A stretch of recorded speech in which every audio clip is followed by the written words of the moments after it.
Kaixo, Ana Almandozta Maite Leturiagea, Abarreskako kideak, eta oraingontan komunitatean bizi liburuan argitalpena aitzakian, erabilera lagapeneko etxebizitza komunitarioen ereduei buruz hitz egitea etorrela. Gu Abarreskako kide izatez gain, Juntura Kooperatibako arkitektok gea baita, eta orain dela urte bete Bartzelonan izan ginen liburun egile dienak formazio baten parte hartzeko gonbidatu gintuztelako. Bertatu ginen bai erabilera lagapena bultzatzen duen elkarte desberdinetako kidek, bai Arabako talde bat juntzan, Nafarrotik joan ginen, Gipuzkoatik bai, eta bestetik ere holako eredu bat sustatzeko beharrezko profesionalak behar duten formazioi jasotzeko asmotan bertaratu ginen. Maitek esan duen bezala, daude ja talde batzuk hemen Euskal Herrian holako eredua edo bultzatzen egianak, eta gu Abarreskakoa gea, dela Donostian sortutako horrelako talde bat. Kontua da, sortu zanean edo, pixkatera informalean izan zala, azkenean genezkalako kezka batzuk. Nagusina edo izan daiteke gure behar propio batetik edo atea daitekena dela etxebizitza lortzeko edo etxebizitzara sarbidea lortzeko ze zailtasuna izan gehiago ematen Donostin, alde batetik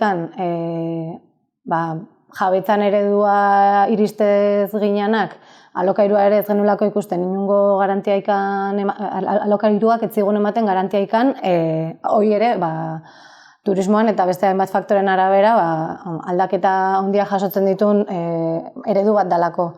Eta bestetikan ere, elkarbizitzan aldetik ikuste genuen, zirudila, berrize, bikotean baitan edo bere bizitza bikotean baitan antolatzea itzulera bat edo ematen aizala, inkluso gure adineko jendean artean, ez? Pixu konpartitutatikan berriz ematen du adin batetikan aurrea antolatu behar dezula zure bizitza eta zure elkarbizitza bakarrikan familia nuklear horren inguruan. Eta horrekin pixka kezkatuta jarri ginean Bartzelonara begira, zean jadanikan laborda martxan zeon, eta ikusi genuen bazala posible beste modu batea bizitzea.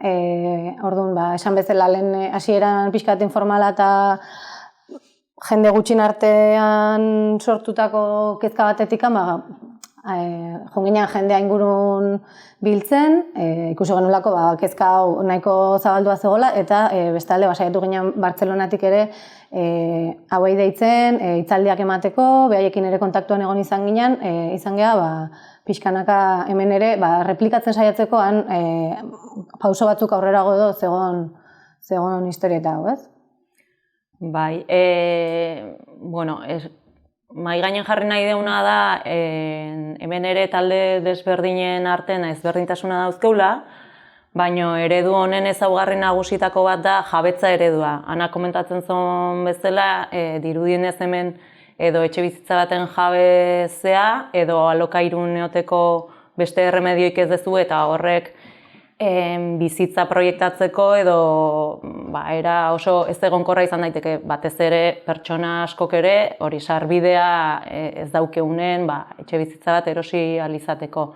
Beraz, garrantzitsuna da esatea, eredu honek bultzatzen duen jabetza mota izango litzekela norbanako keuki beharren jabetza, kooperatibana izango litzakela jabetza. Beraz, eraikinan jabetza kooperatibana izango litzake, eta bertako bizilagunak kooperatibako bazkide izango ginen.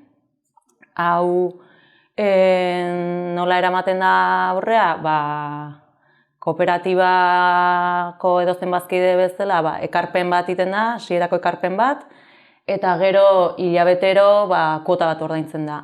Kuota horrekin eraikina eraikitzeko edo birgaitzeko erabili behar izan den diru hori itzultzeko erabiltzen da, baita ere etxe bizitza beha mantenuako, eta beste hainbat gastu egon daitezkenak. Garrantzitsua da esatea baita, ereduk bilatzen dona dela espekulazio bat ez egotea etxe bizitzan gainen, oinarrizko eskubide bat izanik etxe bizitza edo hala izan beharko litzekela, naiz eta egon idatzita legedi guztitan argi gehatzen da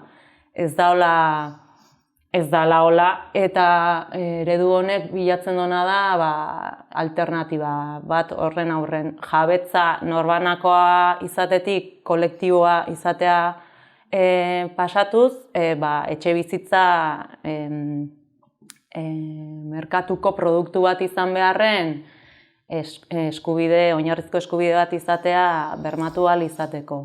Beraz, eredun ezaugarri nagusina hoxe litzeke, jabetza mota, eta bestetik, bai Bartzelona eredu bezala hartuta edo bertan aurrera eramaten nahi dien eredua honeak hartzea da gure helburutako bat, eredu izan dadin eta ez kasu isolatu bat, behar du errepikakortasun bat, eta hori bultzatzeko garrantzitsua da zoru publikoan eramatea aurrea olako jarduerak edo olako iniziatibak.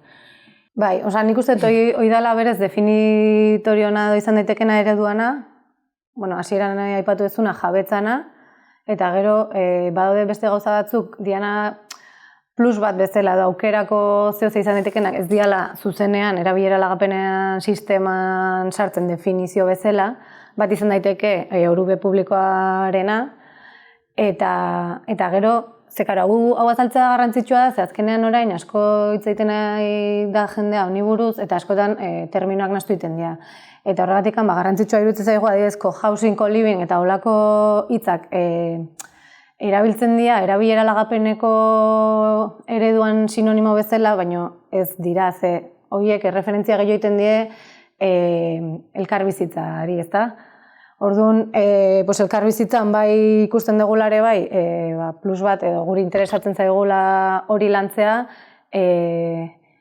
esango dugu, aprobetxatuta horrelako eredu badakagula, elkarbizitza espazioak ere sortzea, beste elkarbizitza eredu bat erraztuko duen espazio batzuk diseinatzea hasieratikan eta taldeakin batera. Ez hori izango zen pixkat aipatzen dena diseinu parte hartzailea edo deitzen zaion azkenean oso garrantzitsua da olako proiektuak edo guk sinisten dugun proiektu eredu honek beharra dauka hasieratikan atzean daukan giza taldearekin batera lantzeko horrelako gauzak, ez? Etxe bizitza normaletan jendea juten da bizitzea ja diseinauta eta eraikita daukan espazio batea. Hemen ikusten dugu jendeakin batera eta bere erabakia kontutan izan da eta behaiei gauzak plantatuta eta askotan buruai buelta eman araziz edo benetan taldeak nahiko dituen espazioak sortzea da pixkat diseinu parte hartzailean helburua.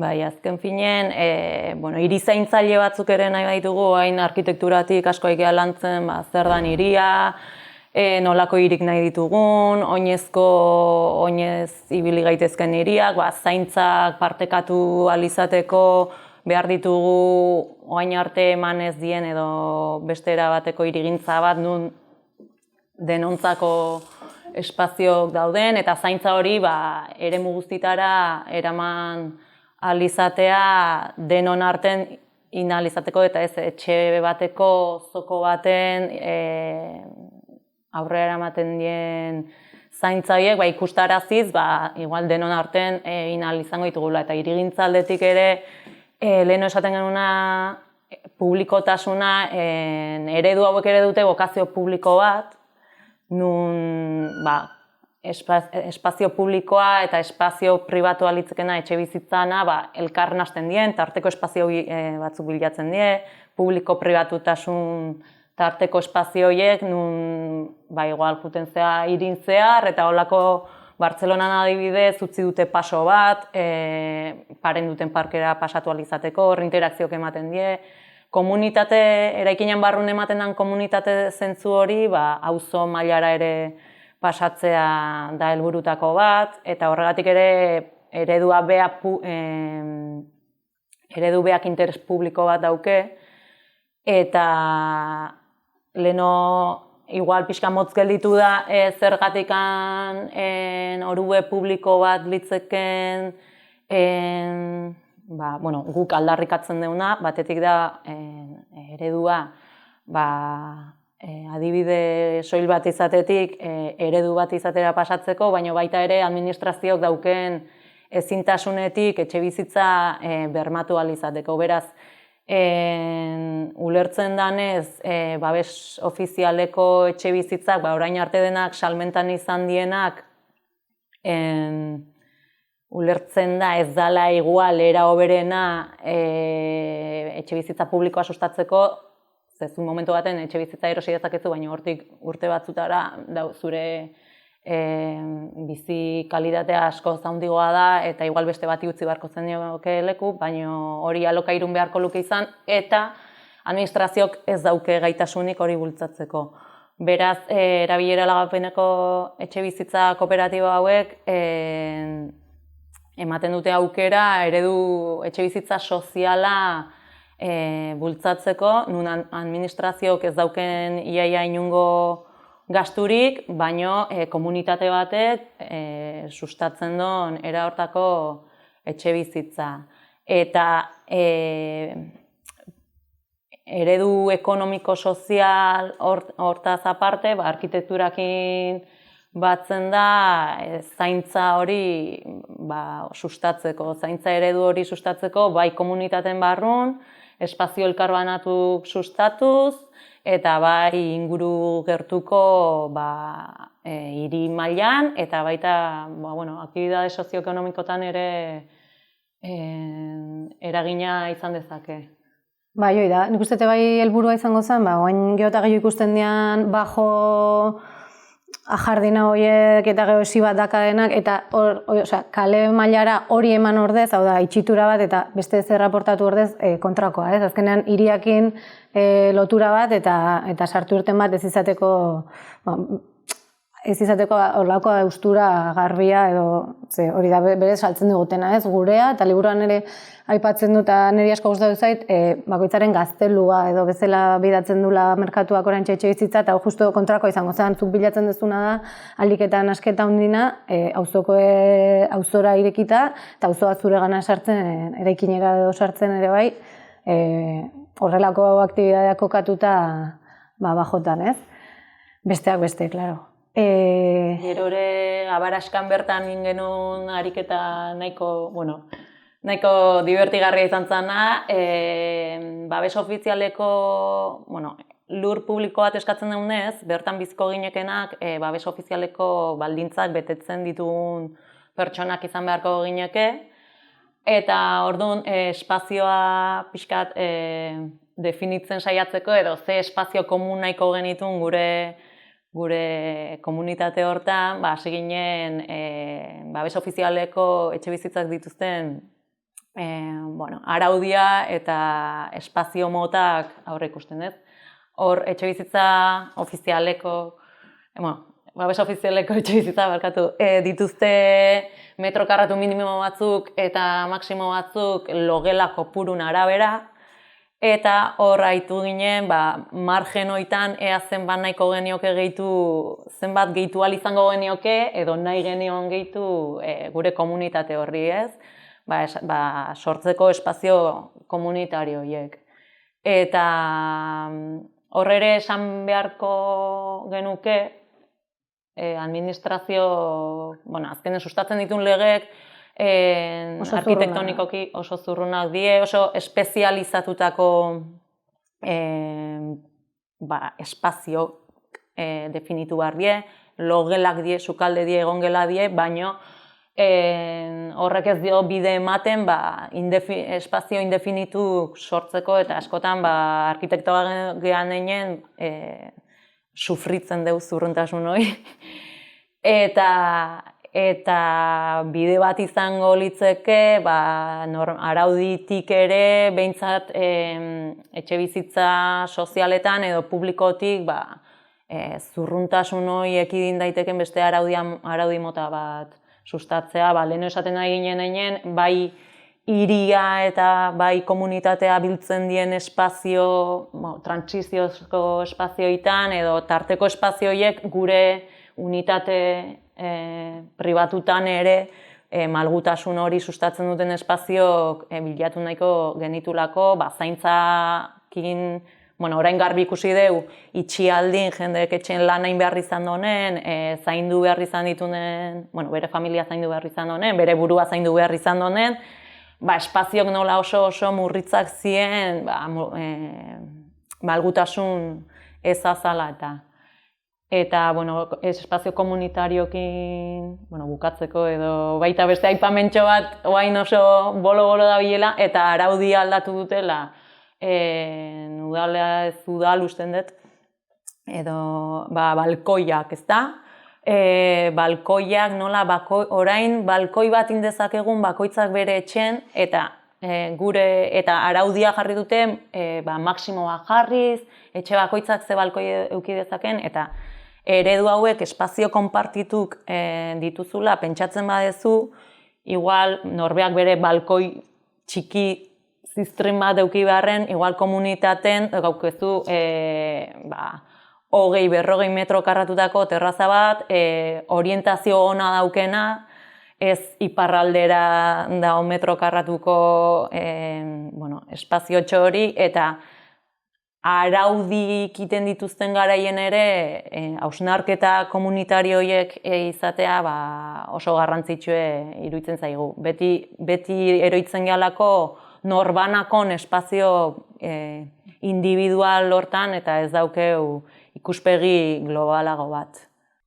Bai, hoi da, eta nik uste dut hortaz konturatu behar gehala, hau da, askotan saldu iguela zeuze txikia baino individuala, hobia dela zeuze handia baino, konpartitu beharrekoa baino, eta horri buelta eman behar zaiola, eta noski askotan arkitektoa gehan einan, txoatzegea igual pixkate bai diseinatzen, ez dakinolako espazioak, eta honek funtzionatuko du oso ondo, baina guk oain ikusi duguna batez ere Abaraskako prozesu guztiontan ere da oso garrantzitsua dela diseinu horrek edo atzean daukan lantaldearekin lana ondoitea. Hau da, benetan bi prozesuak paraleloan jutea, ze azkenean bestela diseinu horrek oso gaizki erantzungo dio benetan taldean beharrai eta bukatuko du agian ez funtzionatzen, ez? Orduan, eredu honek ere askotan ematen dizuna diseinuaren kontrola ere hitzein dezakegu baia eraikin osoan. Azkenean, zuk erosten badezu etxe bat edo era konbentzionalean, azkenean horren atzean dago eraikuntza enpresa bat eta horrek normalean bideratuko dio etekinai. Kasu honetan, diseinuaren beste parte baten ere intziditu dezake taldeak erabakita ze energia aurrezteko ze estrategia eta barretan nahi duen inbertitu edo zeinetan ez, ze azkenean nola luzera ere talde horrek jasoko dituen etekin ekonomikoak izango dianak, ez? Zuk estrategia pasibo batzuk edo zein motatako estrategiak sartzen badituzu eraikinan diseinuan, azkenean gero horren etekin ekonomikoa pertsonari etortzen zaio, ez eraikuntza enpresari, horregatik askotan saltatu egiten dute paso hau. Kasu honetan, zuk taldeari galdetzea diozu, zertan sartuko dugu dirua eta zertan ez, ze azkenean gero rebertitu ingo du. Eta horrez gain ere, esan horrelako proiektuak ezin dela ulertu, inguruko beste eragile batzun laguntzari gabe. Azkenean etxe bat eraikitzea zoaz edo birgaitzera, ez? Baina azkenean horren atzean behar dituzu hainbat eragile eta gure ustez horiek izan beharko lukete ekonomia sozialera aldetzailekoak. Izan aholkularitza teknikoak, juridikoa, ekonomikoa edo arkitektura aldetik ere. Horrelako kooperatibak gaur egun badaude, ez? Gero eta gehiago daude, azkenean honek sortzen duna da bere inguruko unibertso bat edo ekonomia mugitzen duna proiektu horren inguruan, gero ze gehiago egon daiteke. Bueno, ekonomia ulertzeko ere beste ikuspegi bat dalako. Noski. Bai. Eta guztiz aldan probetxu edo etekin ekonomiko handina ateratzen, anak eraikuntzana esaten zuen bezala, baizik eta beste balore batzu inguruan mugitzen geha dira. Orduan, azkenean hor, agente pila bat arrastratzen ditu ez, olako edozein proiektuk behar ditu inguruan alderdi pila bat, eta hor dagoen, saretze hori edo ezin da aztu, ez? Bartzelonan egon gehanen adibidez ikusi deuna da, hori, berriro ere gu arkitekto geha eta kreatibitateen sormenaren ingurun moitzen geha, baino ikusi deuna da sormena handie daula bai legegileen aldetik, bai ekonomistan aldetik, gure araudia ez da olako prestatuta, olako proiektu martxan jartzeko. Eta horrek, konturatu arazi digu, zailtasunak badaudela, baino formatuz geho eta ikuspegian garbi eukita eta eredun helburu zeintzu dien garbi eukita, indaitekela Bartzelonan induten bezala edo mundun zehar, ze badirudigu gaur hemen hitz egiten nahian kontu hau dala gauza berri bat, edo zerbait puntuala izan daitekena, baina hola ez da, hau da, esateako etxebizitza kooperatiba, zaharrenak ez dakit, baina Danimarkan 100 urtetik gora dijoazte olako etxebizitza motak sustatzen, etxebizitzan 30% kooperatiba bidez kooperatibak die, ez dakit danak erabilera lapenen dien, hau da administrazio publikoak lurra uzten dien edo ez, baina Uruguayen esaterako oso eredu sozial fuertea sustatzen dute, eta 10 urtetan pasatu ziren olako 100 kooperatiba eukitzetik 10.000 kooperatiba eukitzea. Beraz, argi dago horren oinarrin bat da hola administraziotik ze eredu sustatzen den, eta zerbait puntuala izan beharren izan daiteke eredu potente bat, eta jende askori lagundu daikena benetan etxebizitza soziala sortzen. Beste eredu desberdin, herrialde askotan daude, Frantzin dago, Alemanian kooperatiba ez die kooperatibak, izaera juridiko hori beraien sisteman ez zete horrelako ondo, hemen ere zirrikituk aurkitu behar dien bezala, beste erabatea aurkitu zuten, eta beste izen badauke, baina helburuk berdinak die, espekulazioa ez izatea etxebizitzak produktu izatetik eskubide izatea pasatzea, ez dakit mugimendu okupati datozte horiek baita beraz komunitatea eta ingurua eta erlazioa sustatzea. Eta erresuma batun adibidez, kooperatibak otez gain daude, kooperatibak esan dezan, bigarren mailako kooperatibak, nun kooperatiba hauek erotu ez daitezen eta bakoitza has daiteke saltzen denak erabakitzen badute orain, irabazi asmoi gabeko izatetik pasatuko gea, denak firmatzen dugu, irabazi asmoko izango gea. Hor, esan behar da estatutok aldatu beharko ziela, aurretik laguntza jaso gaitu, administrazio jarri daizkela baldintzak beraien lur baten badaude, hausten badezu baldintza hori, hortik alde egin behar izateko, hau da, ez dela bere ekarri dezakela bere soka, baino hori ez inalizateko, hau da, helburu garbi eukitzeko daude kooperatiban gaineko kooperatibak. Eta horregatik hemen ere ikusten dugu leheno komentatzen genuen bezala, utxune hori ez, ongo bazan legislazio bat bermatzen dona hori aldan garbinen itea, administrazioak sustatu alizatea, bere baldintzak jartzea, erresago izango zen, beti asmakizunetan edo nondik noa jo pentsatzen egon behar izatea baino. Ze hori ere lana da eta zailtzen do olako prozesuk aurrera eramatea. Baino, esan bezala mundu guztien zehar, olako erabilera lagapeneko etxe bizitzak existitzen die, ez die gauza berri bat, eta honea ekartzea ez litzeteke, fikzioa izango, baizik eta Bartzelonan induten hori honea ekartzea. Izan beharko, ez? Fikzioa izan beharko. Egia dare bai, hemen talde batzuk bagaudela, baina oraindik ez dago bat bea ere lortu dunikan azkeneko fase horta sartzea izango zala elkar bizitzen hastea ja.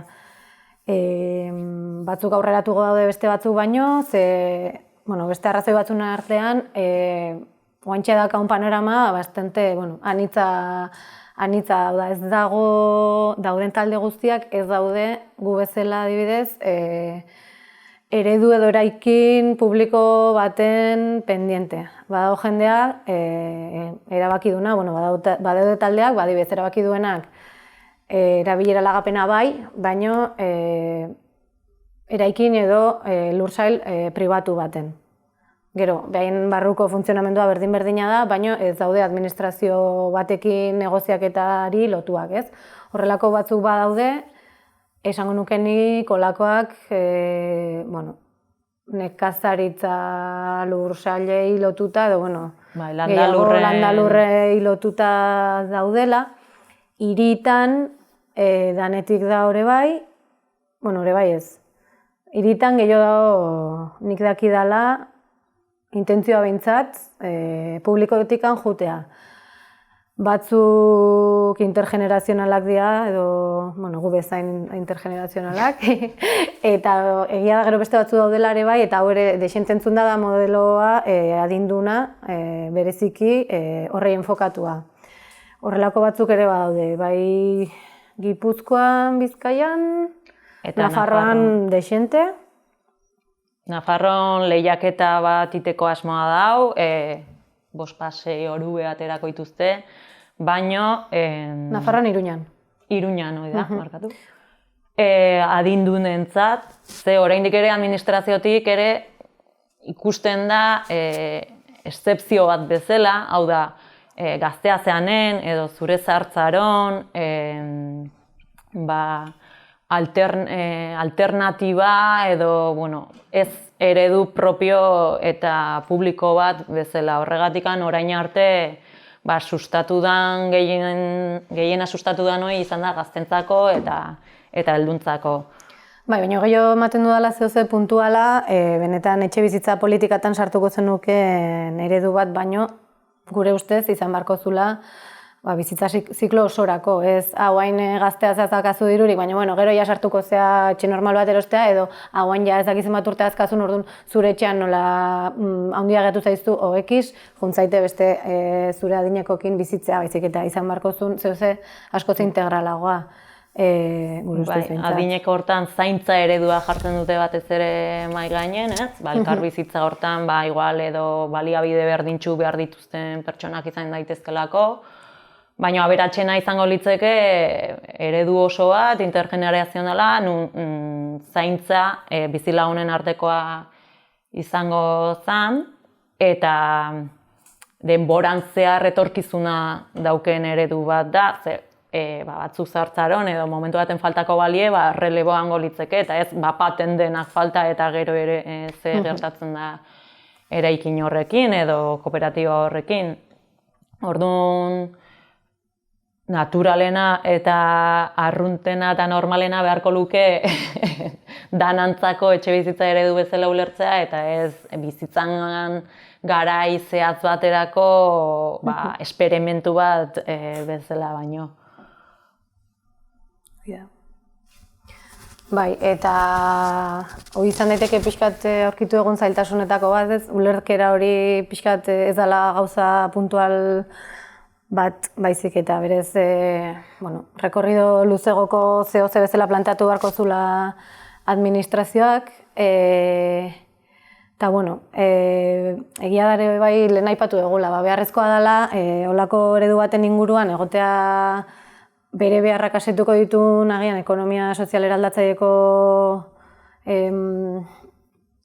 talde edo ezberdinak egon barko zian, profesionalak, hori da. Eta egia da oraindikan ikusi dugula danak aigeala oraindikan pixkat formatzen eta iristeko puntu batea benetan olako behar batzui erantzuteko modun egongo geanak. Administrazio beak ere teknikon gana juten bazea udal batea, edo ez dakite zertaz egizean, ez dakite nundik noa jo, beraz, beraiek erantzun positiboa bat ematea ez dituzte erramintak, orduan eredua sustatu nahi bada, borondate politikoa behar da, teknikoi erraminta horiek jartzeko. Inkluso jendeak ere, normalean jendea hitz egiten diozunean hori buruz, da barazkan sartu naiz, eta ez dizu oso ondo ulertzen, ez dute ulertzen nolatan ez dezun, ja beste kontu bada, baina nahi, ez aspiratzea zuk jabetza bat eukitzea, hori jendeak oraindikan nik uste dela eredua oso ez ezaguna egiten zaiela, alde batetikan, eta bestetikan ere badaola oraindikan txip hori, nahiko, pentsatzen duguna baino tradizionalagoa gehala hemen, eta jendeak bai ematen diola balioa, benetan etxe bizitza bat, baino jabetzan eukitzeai. Baina, pentsatu nahetena dara bai, interesa pixkanaka pizten nahi dela, bestela zeigeago hemen. Horregatikan, pentsatu nahet, oaindikan bidea badaola, baina, hasi bintzat edo bidean gaudela.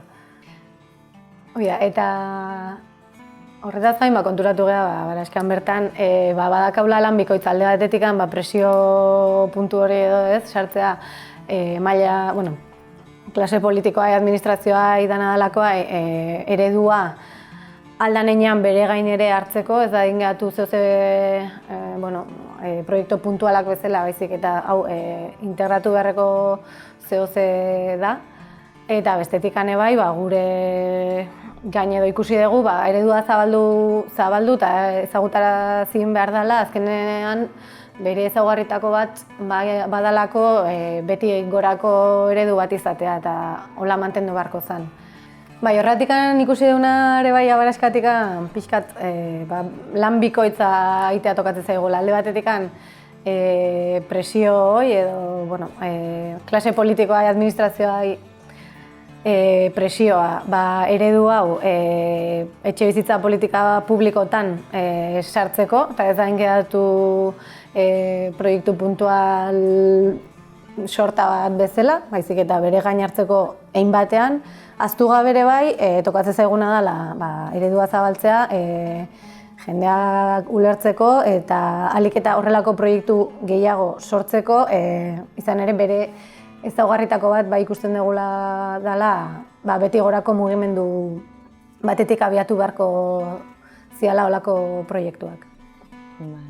Eta eredun edapeneako ea elkarrizketa honek edo monologo honek edo balio izan dezala eta liburua irakurriz gero hemen aipatutako zenbait kontzeptu argigo ulertu ahal izango die, beraz interesa dauken oroi irakur dezala gomendatzen digu.